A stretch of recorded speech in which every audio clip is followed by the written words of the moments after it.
Olá, sejam bem-vindos ao meu canal no YouTube. Mais uma vez com vocês, professor Leonardo Saraiva e a nossa Constituição Cidadã, a Constituição Federal de 1988, a Constituição da República Federativa do Brasil, artigo 37, parágrafo 14.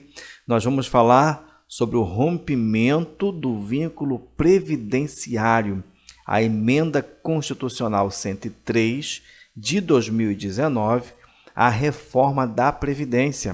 No parágrafo 14 diz o seguinte: a aposentadoria concedida com a utilização de tempo de contribuição decorrente de cargo, emprego ou função pública, inclusive do regime geral de previdência social, acarretará o rompimento do vínculo que gerou o referido tempo de contribuição. Parágrafo incluído pela Emenda Constitucional número 103 de 2019. Bem recente alteração, tema bastante controverso, mas você vai ver que não é tão difícil assim de entender, mas nós vamos trabalhar ele de uma forma bem prática, utilizando uma interpretação simples e vamos chegar ao nosso objetivo. Veja bem, nós temos o artigo 37, parágrafo 14, e ele foi inserido pela Emenda Constitucional 103, de 13 de novembro de 2019, a qual veiculou a reforma da Previdência e estabelece que, a partir da sua vigência, aquele agente público que se aposentar por tempo de contribuição terá seu vínculo com a administração pública extinto. É isto mesmo, bem prático. Para nos apoiar com essa assertiva, nós temos a intenção do legislador. E para você que de repente não viu na sua faculdade ou que ainda não teve a oportunidade de se deparar com essa matéria, nós temos o seguinte: a mens legis. Mens legis é um termo jurídico que se refere ao espírito da lei. Expressão essa que, da sua parte, remonta a Rudolf von Ayring. Quase que não sai, né? Meu inglês não é muito bom, você já viu. Pode-se dizer que a mens legis é o significado atribuído ao texto jurídico. Quando nós falamos em mens legis, nós pensamos no significado do texto jurídico, no sentido de que ele se configura um produto autônomo do legislador, está desvinculado do legislador. A letra da lei, com suas intenções e idiosincrasias. Muito bem. Normalmente, relaciona-se esse termo a outro termo. Qual é? A mens legislatoris, que diz respeito à intenção do legislador ao criar uma nova norma legal. Ao contrário do que se diz, não há uma ou outra prevalência. Tudo depende de cada caso. Cabe à hermenêutica estudar e estipular os parâmetros de interpretação. É por essa razão que a norma deve ser interpretada não pela sua literalidade, mas com vistas a salvaguardar os valores protegidos e o alcance pretendido com a lei. Da onde você tirou isso, professor? Do Wikipédia. Joga no Google e você vai ver exatamente esse texto, ok? Então, nós temos o seguinte: a letra da lei, o que ela quer dizer, e a intenção do legislador.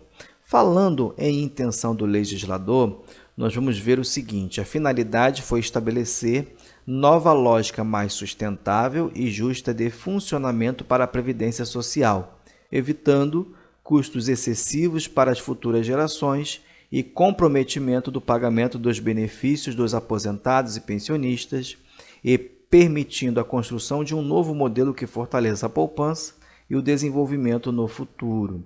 Nesse sentido, assim discorreu o relator da Comissão Especial em seu parecer ao projeto substituído, precisamente as folhas 64, na Câmara dos Deputados, quando ainda se discutia a PEC que deu origem à Emenda 103, ok? Veja que a intenção do legislador era justamente que o vínculo com a administração pública fosse extinto, caso fosse utilizado o tempo de contribuição para a concessão desta aposentadoria. Vamos ler de novo o parágrafo 14 e agora vai ficar muito mais claro. A aposentadoria concedida com a utilização de tempo de contribuição decorrente de cargo, emprego ou função pública. Veja que é uma norma, veja que a emenda visa o cargo, emprego ou função pública, ok? Nós sabemos que emprego público é regido pela CLT, não é verdade? Então, o legislador vai dizer, inclusive, do regime geral de previdência social. O que vai acontecer quando for concedida a aposentadoria utilizando o tempo de contribuição decorrente do cargo, decorrente do emprego ou dependente da função pública, acarretará o rompimento do vínculo que gerou o referido tempo de contribuição. Em termos práticos, por exemplo, em cargos acumuláveis, não pode ser utilizado o mesmo vínculo para a concessão de outra aposentadoria. É o que nós já visualizamos na jurisprudência. O texto constitucional unifica não só cargo ou função pública, mas também emprego público. Se atente para o texto constitucional e para a explicação. Você dificilmente vai ser cobrado em uma prova além do que eu estou passando nesse vídeo. Para clarear ainda mais as ideias, veja que a interpretação literal do texto é exatamente essa. Olha, a aposentadoria concedida com a utilização de tempo de contribuição decorrente de cargo, emprego ou função pública acarretará o rompimento do vínculo que gerou o referido tempo de contribuição. Ok? Reforma da Previdência, mais um tópico explicado. Na próxima aula, artigo 37, parágrafo 15, complementação de aposentadorias e pensões. Chegamos ao fim. Se você gostou, curta, compartilhe, se inscreva no canal e Deus abençoe você.